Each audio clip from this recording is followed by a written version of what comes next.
tụi nhau xe là hồ tụi nhỏ tụi tiểu hồ tụi to luôn tụi hồ luôn to nó thôi tụi chỉ lo trả rồi còn những hồ lô câu xí đấy tụi ấy thật sự hồ ô ai chính rồi ai chúng nó năng thia ô đi bỏ nó nữa à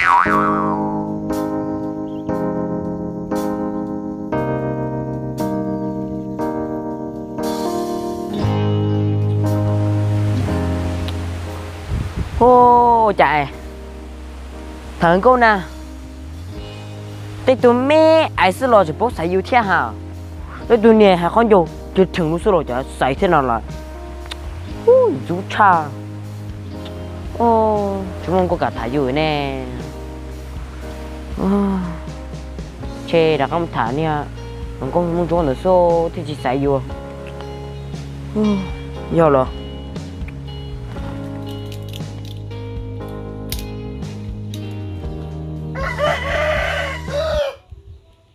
wow cái đó là anh Linh tôi cơ nó có muốn chua có chừng nào tao có còn chơi nè anh Linh quê trường giá khóc luôn sao rằng nó nói cái ra hai bây giờ luôn muốn liền na bây giờ nó có muốn chua nè bỏ tia bây giờ nhá nè bây thay đi một cỡ muốn chua bố rồi sao giờ là thành nè xưa bây giờ mà luôn cho muốn la sao làm bé chẳng để bé mua sao rồi mình để mình chạy bé mẹ tao hai ta đi ho em mẹ tao giờ tia quay ra chi lúc rồi có bỏ sao đi cha ná cụ chỉ sáng đấy có giờ hai con chỉ để hai cái mà mẹ tao cụ sao nó có tia có bỏ cả vô cụ ra ha càng cái má lại bé tôi không có làm tiền nói chơi mấy làm trang bé sao ta đi ho mẹ tao vì tia giờ ta nói cụ gió tôi không bu muốn cái lỡ chỉ tới lúc cụ lệ cụ tư sáng rồi ít tuần có muốn cho xe họ dùng đi trả na ha yêu đi có một cả na anh Linh cũng cần cái mà ta sẽ mà chẳng được cái ná cái gì bố chị nhà bé chẳng có món Linh nè mày tao con này của chị là chị bỏ trong cơ mà tên là chị dù luôn năng sợ chia đời tên là luôn năng nè dù xảy dù sợ nếu có cả nó chị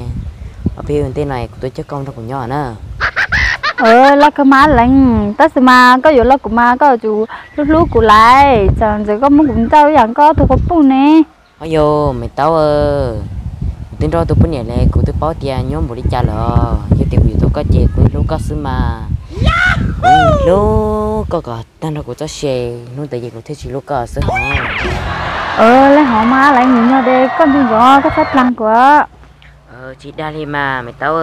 mấy hai tí tia đi hò mày tao của tôi còn tệ thế cho các một trẻ nữa lấy họ mà anh lại nhìn muốn cao to có linh đó chị nói gì sao sẽ trông ó anh lại hỏi anh lại bôi tôi dùng ta nè cũng mà sáng coi anh lại tôi dùng ta sẽ bị lúc họ ta từ sáng mua nhang nè sao tú tội cho lấy tư nè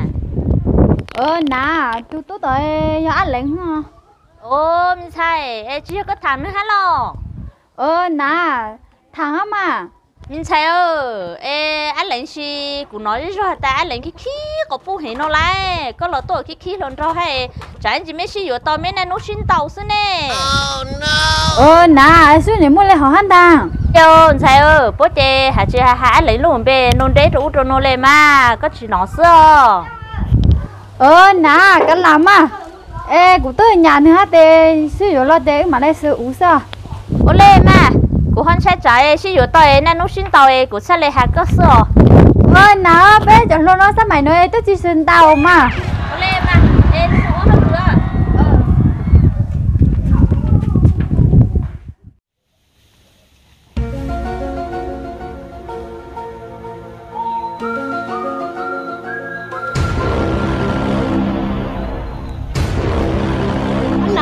rồi của tụi mình có nữa chả có là món lên tàu nó người ta nếu tôi chỉ cần thả của thế nếu chỉ chạy của nè của mình tàu thế anh lắng lại có sao lòng lại có tiếng đâu tôi bao nhiêu nè có chỗ tôi liền mau thả của tụi mình nữa anh mê nè thả nữa chỉ thả có chỗ mà xin tàu nữa thế anh lắng nè có chi mới khó nhẹ khó nữa mấy con nha nhà nó cho một qua đây xe một cái khó nồng bún nữa nó nó qua ta một nó nè ô tại của tôi chỉ trốn nhẹ thế nè ê tiền lúc mà thế nó có chơi câu thế nè có nhưng là cái nó thế nó chưa nó cái đa chưa cái chỉ thế á cái chỉ muốn cái cho của tụi mình con nói cái cũng mà khe con này có chỉ khe rất khe rồi khe cả cha ta đó họ ô này tại ê cái gió chỉ cho chúng cái tăng theo tại tôi chỉ trốn nhẹ nè tại chúng muốn nó hay hả mà còn nó đâu nữa chứ nhiều khó nào喂để nó thế gió nè nhiều vô chỉ tha hay nó đau đi để nó thế tông đau cái chùa rồi chả chỉ thả lù nè bây giờ một trắng lù á chí bỏ á chí ê ôi này tại của tôi mới nhớ cái tà chứ của mù nữa lý do cái chúng tao của tụi mình nó chỉ ở có thứ mới nhà ta là có bông nhà có vô tao chỉ cho thác của tụi mình nó đâu phá ở bên đó là có ai chơi tàu của tụi mình có nó tới chè nè lắng nữa mà có gì để nói chứ này nó mẹ ấy chứ nè để nó cây sủa nhớ hậu nè cây sủa nhớ nói chơi thiên tàu rồi mà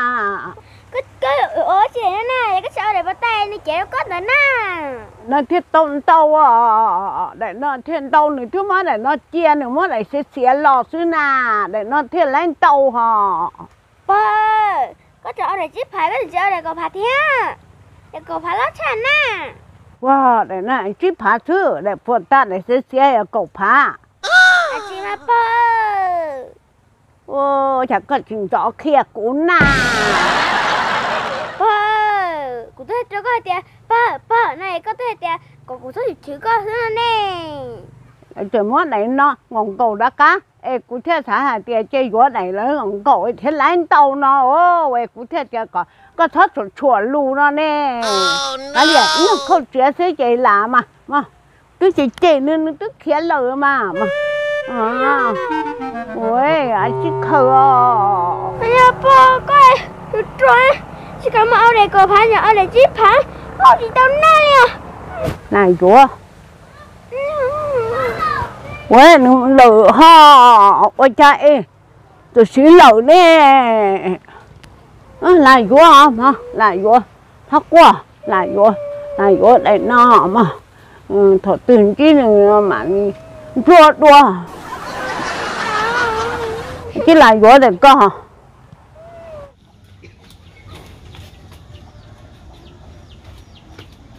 ô này tên đồ chứ trổ lên chơi nè bây giờ nó chỉ sẽ trong sân này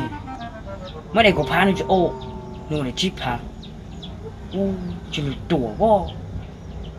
nên nếu không mới chỉ trong thì xài đến chơi để nó lọt luôn rồi ô chỉ phải trong theo thế chứ mà ô trả bên xin được bông chuẩn bị cái gì lần này chả là chúa quá hả lần này chả trắng ở luôn nè chả xí ruột tử nè chả chúa một chùa tam bộ lâu chả tôn đâu chỉ chúa luôn chả chúa một chúa để hết chip phá sư thế luôn lần này cái một đi đê hả cái lìa là chúa mua hắc quá phát chùa đi hả ô tôi lần mới chỉ lo ô 진짜 뛰어 thằng cô lo sao ô tôi lần của nó thì cái món nhang gần đầu ta là nó cũng một tiền à 진짜 thì chỉ do cơ mà mấy nhà cái lúc tài bốn nhỏ ấy thì đi một lần trâu nó ta mà 진짜 ô li lần con trâu giờ ở tù nhà đi rồi cái bộ sát thì giờ bốn年gì mà 진짜 cú sẽ mà cũng chỉ sẽ có bốn年gì nó thì mà cũng nên thấy có tình cái chỉ chẳng có cú yếu sơ nó chỉ thôi giờ 진짜 chơi lấy yếu liền nó sẽ thôi liền ôi thế là có yếu bốn年gì sẽ chỉ nhiều xe chứ mà tôi chỉ能nhau chỉ yếu cho ở bên đó bốn年是用xe bự hồ chính đỡ cụ nhà tia thế cụ chính ở tia cụ ở tung công đó là tôi chỉ cho lúc này thế cụ chỉ đi thế chỉ cho uống nào hầu đi thế có cũng một dưới tung công muốn chúa nó này cụ thích nhau xe mà chính đỡ ô tôi yo tao có nhau xe lo yo thế rồi có muốn chúa xe hay là chỉ bao kiểu yo cái nhau xe là hồ tụi nhỏ tụi tiểu hồ tụi to luôn tụi hồ luôn to nó thôi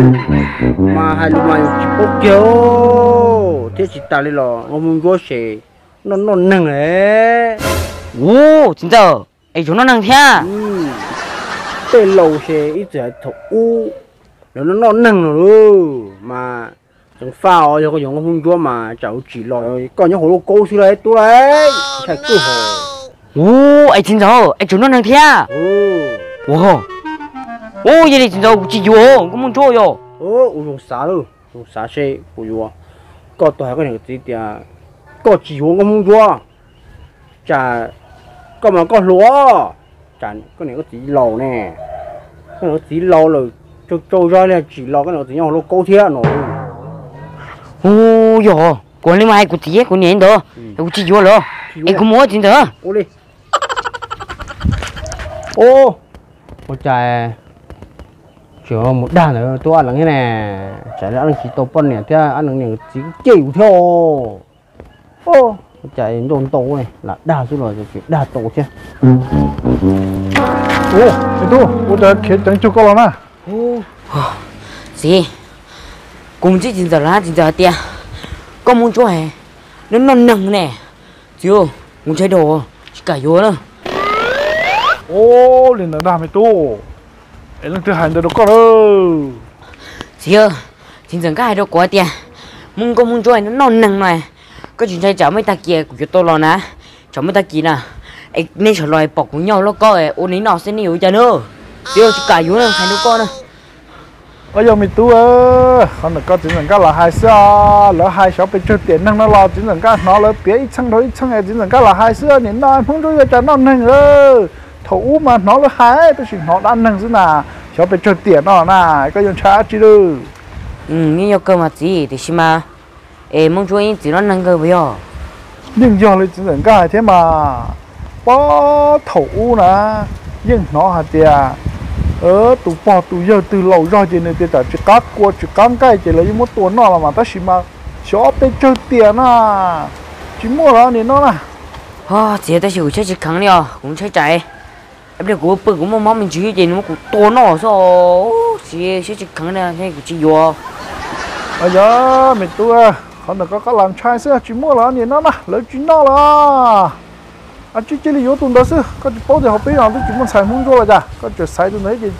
tàu nhang không choเลยเหรอchỉ là yếu sao nè chị ơi bây giờ có của yếu sẽ chạy muốn lên tiền nếu một tuần nọ thì nên sao tôi xe này mua hay nó chỉ yếu à ô lên đó xem mình tôi xe là lo khó là hai nó cho bố tiền lo là thế nào cái muốn trả chứ đâu chỉ là mua yếu sao nè ta chỉ nói rong chạy rong nhông nó đi xe rồi nè sao tiền đó chứ mua cho trái thì chỉ muốn cho hay chơi luôn từ mua yếu là chơi con này tàu nhang không cho nè cái lính mông sao sao chơi trả mua yếu lắm nè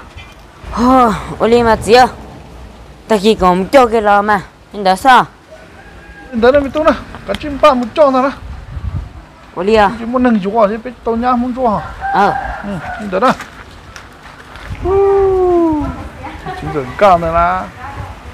chỉ cho hai đứa của tụi tôi thôi anh chỉ chèn có muốn cho tôi chỉ mua thế thì tôi nhường là nhau bây giờ chứ anh chỉ của tụi tôi chỉ tao tụi nhá muốn cho nó của tụi nhá thế mà chính dân cao mà cho này là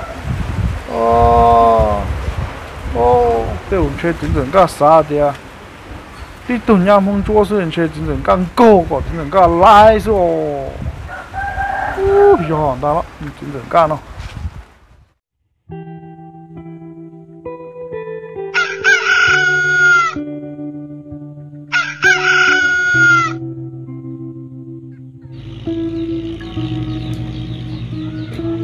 cái tôi lá lên của tôi cơ mà mày tao của tôi nói của xã tiền dù tôi chắc con mình đâu cũng nhớ nó đi chạy loài trên à anh lên cái hai lấy cái hai tao hai lăng ư đi tiền đi mà mày tao ấy có bậc cảnh đó của mình được xin nó nè anh lên sẽ cái hai tao hai lăng xin mà cho ta hai tao về mong xưa tiền đây mày tao vậy là chị mình tự xin nó đấy Cái gì Linda? thì tiền đi ho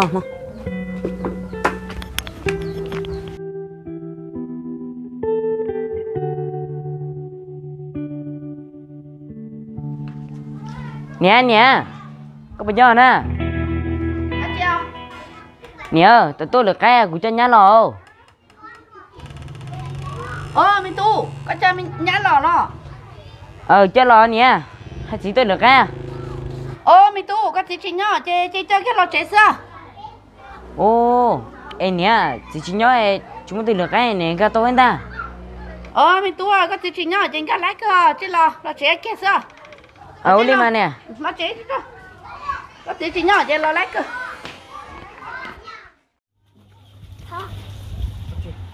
Ai là một tựa mình tuân giờ anh là đã có một yếu tố để tiêu chia lại anh là bữa cha sao anh là yếu tố nó có chả anh là yếu tố nó còn đâu luôn nè mình tuân giờ con này anh là chỉ sẵn khá chỉ chia lệ yếu tún trâu xí là nó có lo có sao cũng đó đóพ่อnó uống lậu chứ đó nó uống lậu của yếu tố ha nó cũng tuân sao là anh là thế chỉ chia nè พ่อanh là yếu tố yếu tố nó có muốn chúa về à giờ là mà cái tuổi thì anh là một yếu tố yếu tố này tìm không chúa là mà nó chơi thì nó có muốn chúa nó nâng này này tìm vào nó nâng à nhà chỉ nó nâng bò cái chuyện sử dụng sách để làm nó thổ tử đâu tụi này nàng nó không muốn chúa nó nâng này ít chẳng tin nó nâng này chỉ nó mình tua lỡ là uo sao cha người tiêu muốn chúa hay là chờ thì hay là uống bắp kho đi không chúa nhưng hay luôn đó này tí hay cha đâu có chỉ bó nó người tiêu muốn tao cũng rồi người tiêu là chờ bài nữa cũng chỉ bó này uống thì sợ tôi nó có hả người tiêu có chớ bài này chứ người tiêu có dầu tao sao sao thế người tiêu muốn của cho lúc tao này uống thì khét tôi hơn người tiêu có dầu tao sao chính xác uống là pa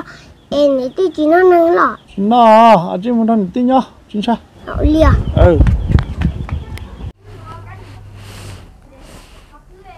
Anh mấy chị mua áo rồi.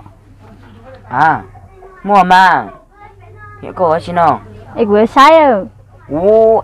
cái nó lo sẽ có gì sẽ lỡ Sai mua cũng nhả luôn đây quá lấy sai mua cũng chẳng mua nè. cô sẽ rồi chị nhớ đến đúng không sai rồi Nhớ họ từ nó sẽ nhớ lấy ha để mà một ban mà đi cầu tới thì cho chị làm mù em bây giờ nhớ lấy mỏ đó dùng sai chịu mua sai lấy ha để mà vì đâu không biết nó lo chị mùi đấy rồi để lúc mà mua sai rồi anh lại bây giờ nhớ lấy là đây cũng chỉ là sai cũng chẳng bao nhớ giờ thì khi cho cũng mua sai nữa Lim mà thay mà chứ có mua trời bên này mua chỗ này nó có tôi cái lỗ xe xuống xe thì nhà tôi giờ dụ đấy này chỉ bị chó thế nào chỉ tôi bên này nó sẽ lo rồi trời cha anh lại chia ta của sẽ có chỉ lo cho có hai có chân à chị ơi của chị chia đó chị